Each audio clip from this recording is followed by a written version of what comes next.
Howdy folks, this morning's shave is brought to us from Bull and Bear, Bull and Bell. This is amber and sandalwood. It comes in a tin with a screw top lid. Knew I was going to do that. My wife put that in my head and I haven't been able to get it out. Anyway, here's what the soap looks like from Bull and Bell. It's firm in there, but it's not so hard that you can't push your finger in it. I scrape it out with a spoon, press it down in a bowl. It comes nice, pliable, easy to work with. Got the alum block without the rubber band. Unscented witch hazel that's methylated. Got the matching aftershave that comes in a glass container. And this one here is 4 ounces. Not 3.4 or 3.3, but 4 ounces. Nice glass container. Oh, in case I forget later on, because sometimes I get distracted. That's what the restrictor looks like. And this was wife approved. She likes this scent, which is a good thing. Excuse me. And also another one not to forget. This is from the Shaven Sailor. This is the beard oil I've been using for probably 2 or so weeks, something like that. Got it whipped up here in a ceramic bowl. Got this bowl from a gentleman on Etsy, the shaving place, and I don't think he sells the bowls anymore. But at any rate, it's got grooves in there. Don't know if you can see that. It's a relatively small bowl. Got it whipped up here with an ever-ready brush that was reknotted and, I guess you might say, somewhat repaired striped gold shave. Got links for all this down below. This one here, this lather is whipped up a little bit on the wet side. What I usually whip it up as, you can kind of, it's nice, creamy. This is whipped up really nice. This should be a really nice shave with this shaving cream soap. Looks like cream though. It whipped up really nice. The shaver that I misspoke on Saturday, forgot that tomorrow, the next day was Sunday, and I was going to shave with the, this is a Jim Jr. It's got the Jim blade in there. It's Teflon coated. This will be the second use. This is where I was referring to. There's not a cap on the bottom of this one. And you'll notice that they're very similar, especially when you look at the shape, how they look there. But like I say, one's got a cap, one doesn't. It's not necessarily hollow all the way through. It does stop part way through, but there is a bit of a hole in there. Overall, these handles are basically the same.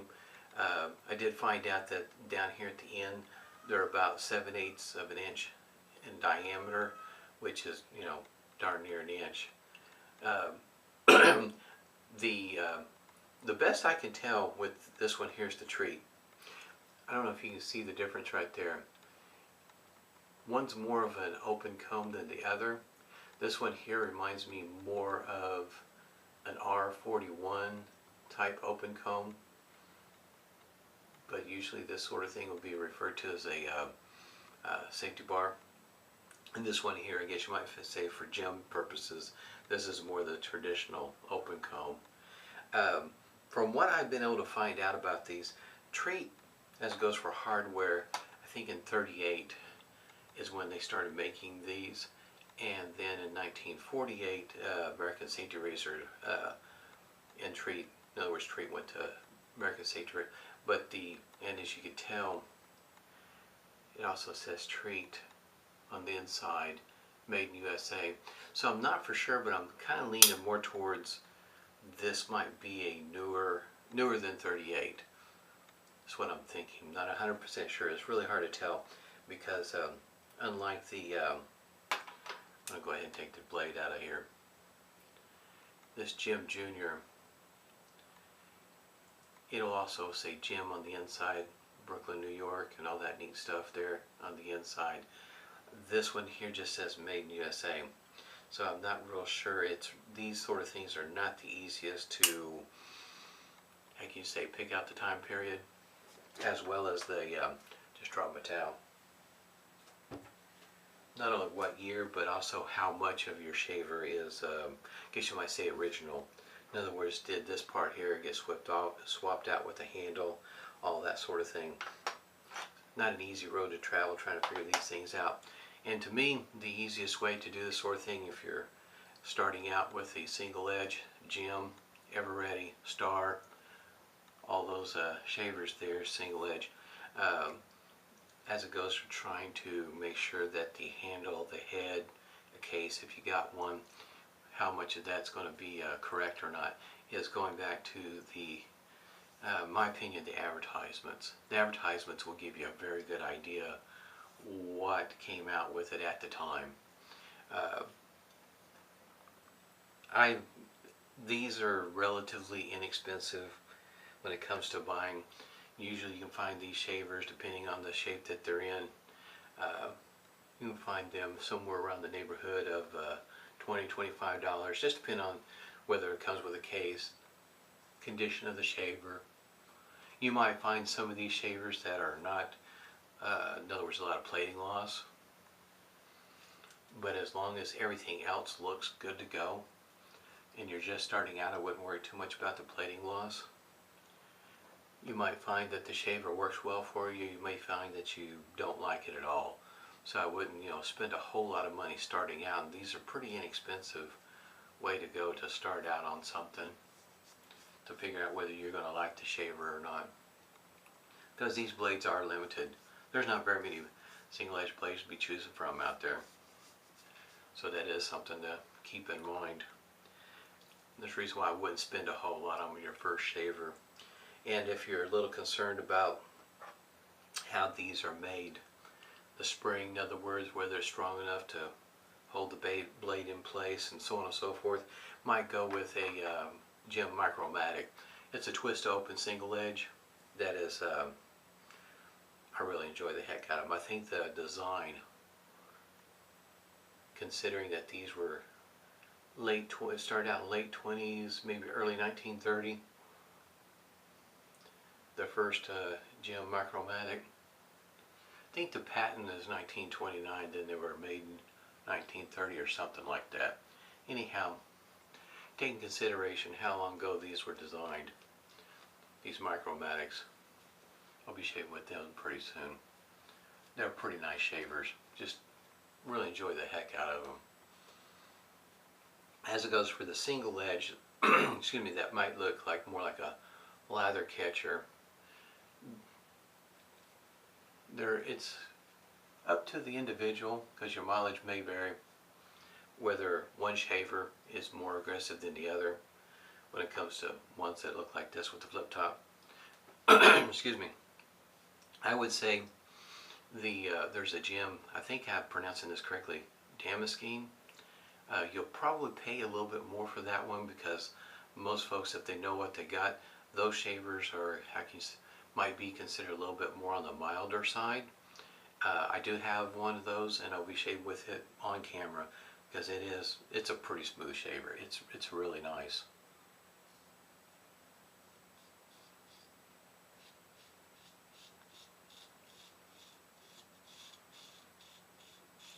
There's a number of these shavers that you can look into the history of them, I guess you might say, to a degree. There's a number of guys that have expressed their opinions of them, what their thoughts are, what blades they used. I've got some links down below also to help with that sort of thing. One of them will have, pictures of, a few of the shavers, what they look like, and some comments down below about it from different areas.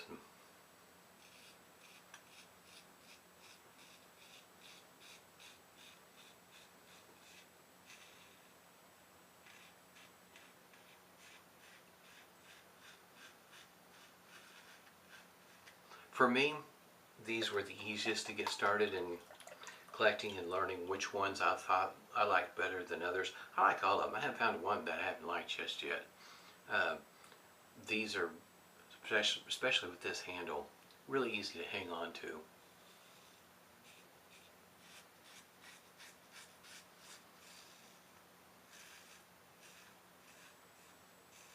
So if you're finding that the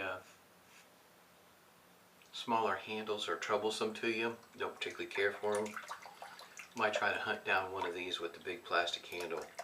Like I say, it's darn near an inch in diameter at the bottom.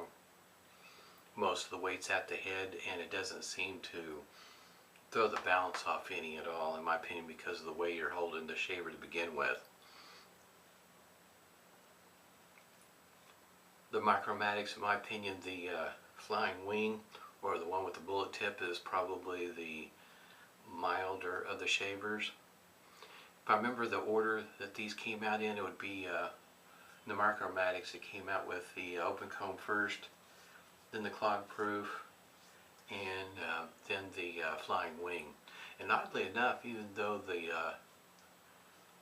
open comb came out first, for me, at least, my luck has been that the clog proof is the one that seems to be has the most wear and tear on it. So maybe that was a more popular model of the time, and just received a lot of action.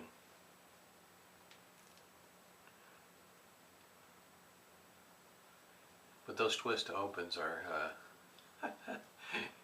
to me, they're just amazing, considering how long ago those were made, designed, manufactured. Think of all the processes back in the 30s and 40s, and what it would take to manufacture one of those, and still be working today. To me, that's just amazing. It'd be great if somebody would, I guess you might say, take the time to make some new ones of those. Those would be awesome.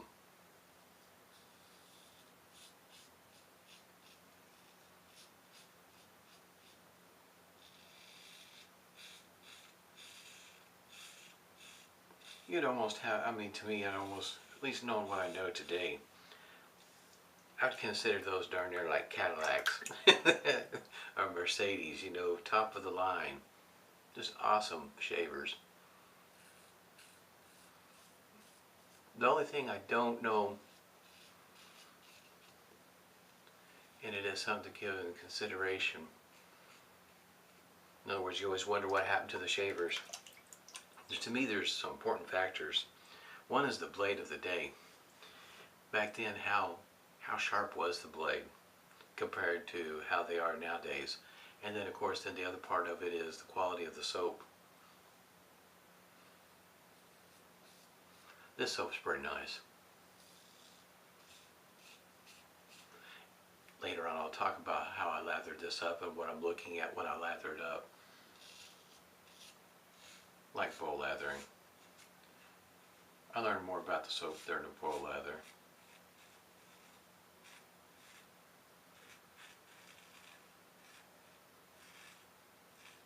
This one here's got some nice feedback.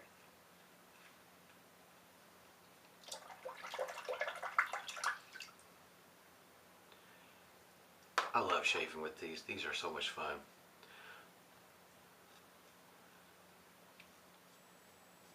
When it comes to, in general, in other words, I do have some DE shavers I like a lot. And, but when it comes in general, these single edge shavers are the most fun. It just seems like whether it's a gem or even a injector, it's very easy for me to find the angle. It just seems to be natural, comes to me. Just whip out a shave without an issue.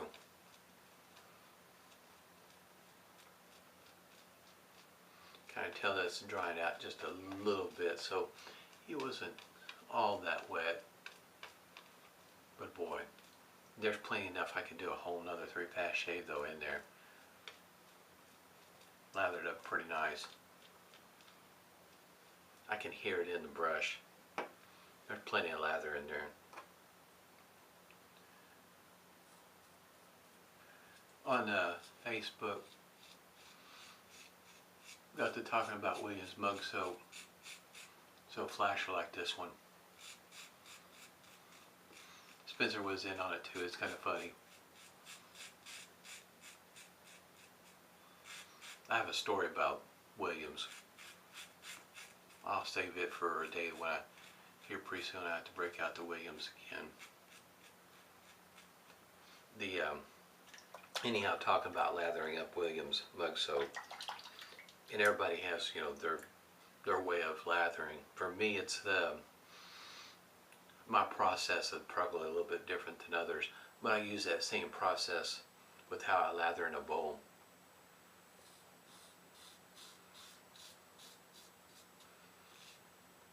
For the most part, same principle, I should say.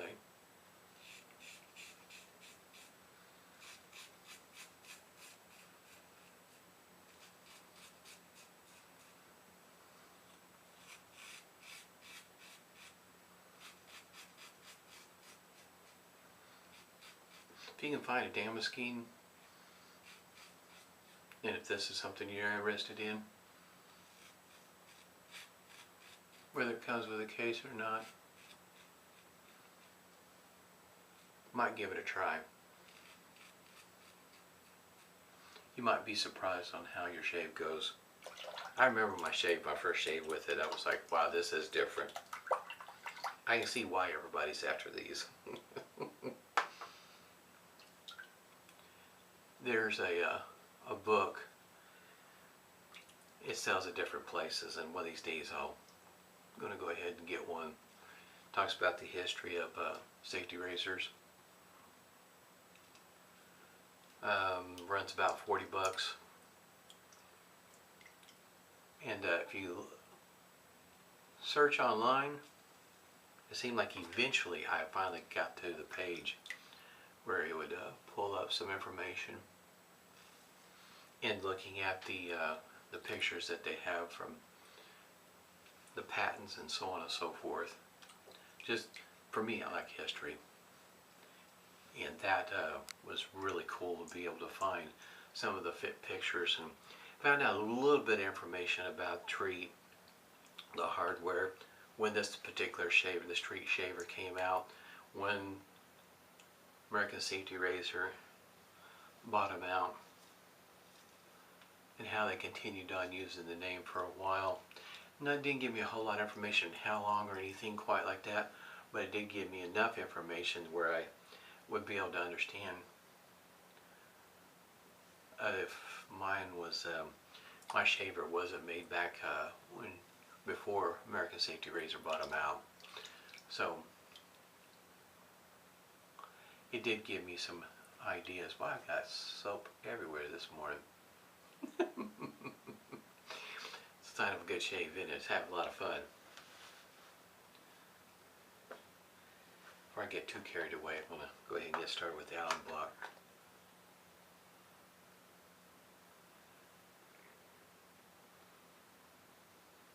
Have a little bit of stinging on my neck, but believe it or not, on each cheek there's none. Just an easy going shave. Just whip it out, smooth, easy.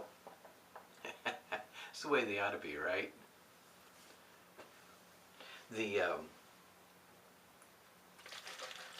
my bowl lathering technique might be a little bit different than others, and this is how I do it. Not saying this is by any means it's the rule. For me, it's the way I do it. It works well for me. It's something that I've learned a lot about soaps as I lather them up. I spend a bit more time. Flash, I did make sure the cap was on there. You haven't seen the last video. It's kind of funny. He's something else. I enjoy watching Flash. My bowl lathering technique, as it goes for choice of bowls. What do I consider a good bowl? I have 2 wooden bowls, and of course I got assorted other bowls over here. But my ceramic one that I have, my 2 wooden bowls come very close. I got one that does do a very good job. The way I lather, I don't spend near as much time in the center, in the bottom. I spend more time on the sides. That's the reason why I like the bowls that are deep and kind of a U shape. That's probably the reason why I don't have quite the issue with my horsehair brushes, because as I am lathering, I spend more time spinning, or in other words, going around this circular motion like this with the brush on the sides. So I'm removing more of the soap on the sides, but a very gentle, I'm not really just grinding it in there. It's just very gentle on the sides, taking my time, lathering it up, watching how the water interacts with the soap. When I get a really good, when the water and the soap looks really thick, starts to look really good, that's when I increase with the pressure, more an aggressive stroke, if you will, or swirl. And I just keep on working it until I get something that comes up nice and pasty, and or a yogurt type consistency. That lather seems to work well for me, whether I'm shaving with a DE, straight edge, whatever the case might be. That lather works well for me. I'd have to say more so than if one that's really thick and fluffy. This kind of consistency works well for me. That's the reason why I like bowl lathering. If I face lathered a lot more, I probably could get there more in a consistent manner, but for me it's always been really easy to do it in a bowl. I watch how the lather forms, how, I guess you might say it works through its stages. Steve Hardy, he talks about the froth broth and all that sort of thing. It's a lot like that. I watch how it develops, and I just take my time. It doesn't, to take that, what might be an extra minute just to, do that sort of thing as you're bowl lathering. I have an older video from a while back where I think I did 3 bowls under, 10 minutes? So what, 3.25 minutes per bowl? That's not very long, in my opinion. You can get it under that because I was busy talking to and whatnot. There's that restrictor in case you missed it at the beginning. But